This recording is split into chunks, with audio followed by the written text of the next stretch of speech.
उत्तर प्रदेश के सीएम योगी आदित्यनाथ कहते हैं विकास कभी भी एसपी के एजेंडे में नहीं था, इसलिए वे कभी कहीं नहीं जाते।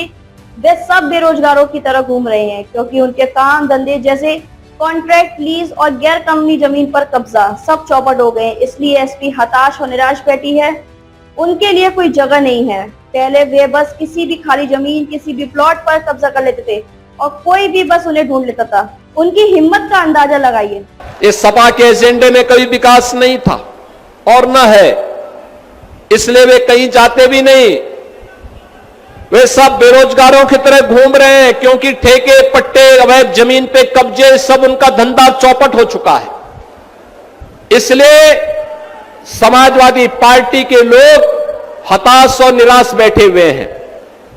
उनके लिए कोई जगह नहीं है क्योंकि पहले तो ये किसी भी खाली जमीन को देखते थे, प्लॉट देखते थे, उसमें कोई भी सपाई कब्जा कर लेता था।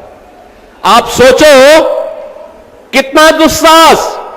भारतीय जनता पार्टी ने 1990 में लखनऊ में एक कार्यालय के लिए जमीन ली और वहां पे कार्यालय बनाने के लिए भाजपा के कार्यकर्ताओं ने चंदा इकट्ठा करके कार्यालय बनाने की कार्रवाई को जब आगे बढ़ाया, नक्शा पास कराने के लिए गए, आप आश्चर्य करेंगे कि उस जमीन पर भी समाजवादी पार्टी के एक पूर्व विधायक ने कब्जा किया हुआ था। तो कल हमने बुलडोजर भेज करके उस कब्जे को वहां से हटवाया है।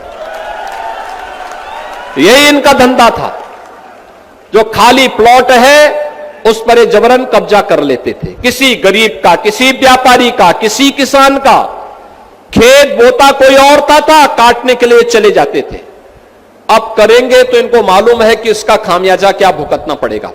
और इसलिए बहनों और भाइयों, समाजवादी पार्टी की विकास में कोई रुचि नहीं है, नौजवान के रोजगार में कोई रुचि नहीं है, गरीब कल्याण में कोई रुचि नहीं है।